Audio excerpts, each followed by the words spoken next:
নমস্কার বন্ধুরা, আজকে আমি পটল দিয়ে একটি নিরামিষ রেসিপি আপনাদের সঙ্গে শেয়ার করব। তাই বাগানে চলে এসেছে সকাল সকাল পটল তোলার জন্য। তাই চলুন আজকে আমি পটল দিয়ে মুগ পটল রেসিপি বানাবো। পুরো ভিডিওটা দেখবেন কিভাবে বানাচ্ছি, একটু স্কিপ করবেন না।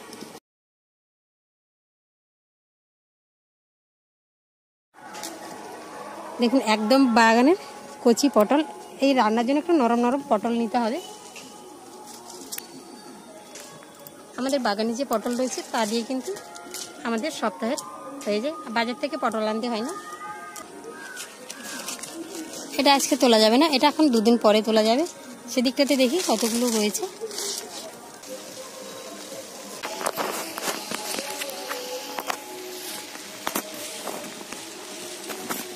এই পটলটা এখন ছোট, বৃষ্টি কিন্তু পড়ছে দেখুন হালকা হালকা। আকাশটা সকাল থেকে একটু মেঘলা মেঘলা হয়ে, সকাল সকাল একটু বৃষ্টিও হয়ে গেল।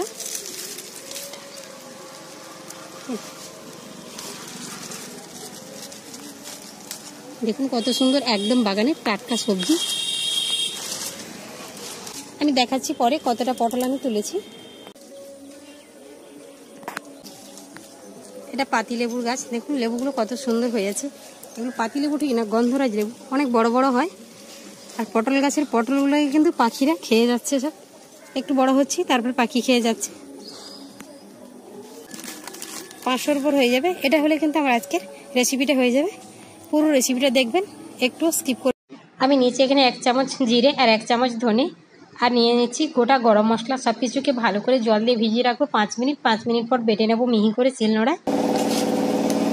আমি পটল আর আলুটাকে কেটে নেব।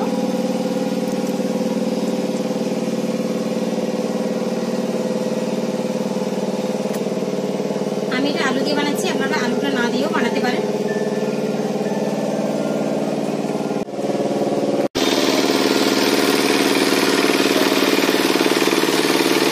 আলুটাকে আমি এইভাবে লম্বা লম্বা করে কেটে নিয়েছি। বাইরে মাঠের লাঙ্গল হচ্ছে, সেই জন্য আওয়াজটা একটু ডিস্টার্ব হতে পারে, একটু আপনারা মানিয়ে গুছিয়ে নেবেন। আর সামনেই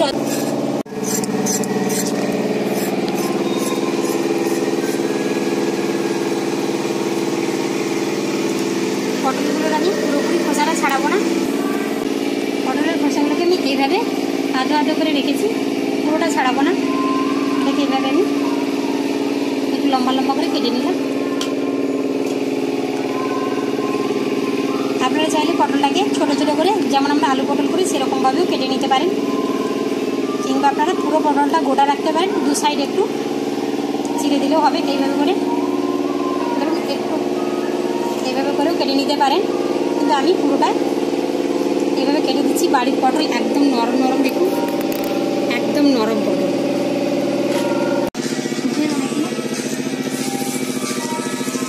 আমি এখানে 50 গ্রাম মুগ ডাল নিয়েছি। এটাকে আমি 5 মিনিট জলে ভিজিয়ে রেখে দেবো। ততক্ষণ আমি উনুনটাকে ধরিয়ে নিই।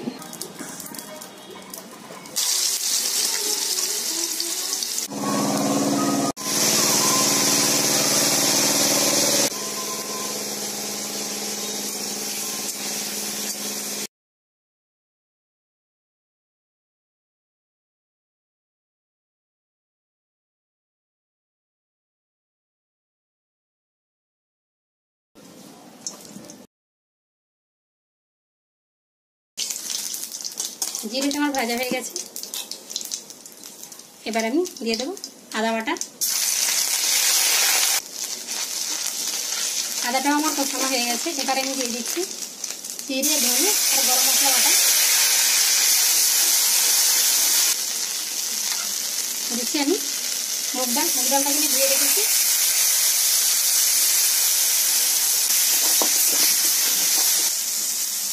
দিয়ে দিচ্ছি একটু জল। এবার আমি দিয়ে দেবো ভেজে রাখা আলু। দিচ্ছি লঙ্কার গুঁড়ো, হলুদের গুঁড়ো, পরিমাণ মতো লবণ।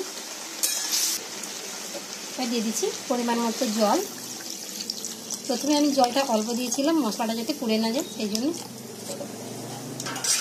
আপনারা যখন ডালটা মশলার মধ্যে দিয়ে ভাজবেন তখন আঁচটাকে একটু কমিয়ে রাখবেন। আমি আলুটাকে সেদ্ধ করে নেব, ডালটাও ভালো মতো সেদ্ধ হয়ে যাবে। দিয়ে দিচ্ছি 4টে কাঁচা লঙ্কা চেরা। এটা আমাদের বাগানেরই কাঁচা লঙ্কা, এটা ভীষণই ঝাল, এই পরিমাণটা একটু কম দিলাম। আপনারা ঝালটা বেশি খেতে চাইলে কাঁচা লঙ্কার পরিমাণটা একটু বাড়িয়ে দেবেন। আমি কিন্তু ফোড়নে শুকনো লঙ্কাটা ব্যবহার করিনি, আপনারা চাইলে শুকনো লঙ্কা তেজপাতাটা ফোড়নে দিতে পারেন।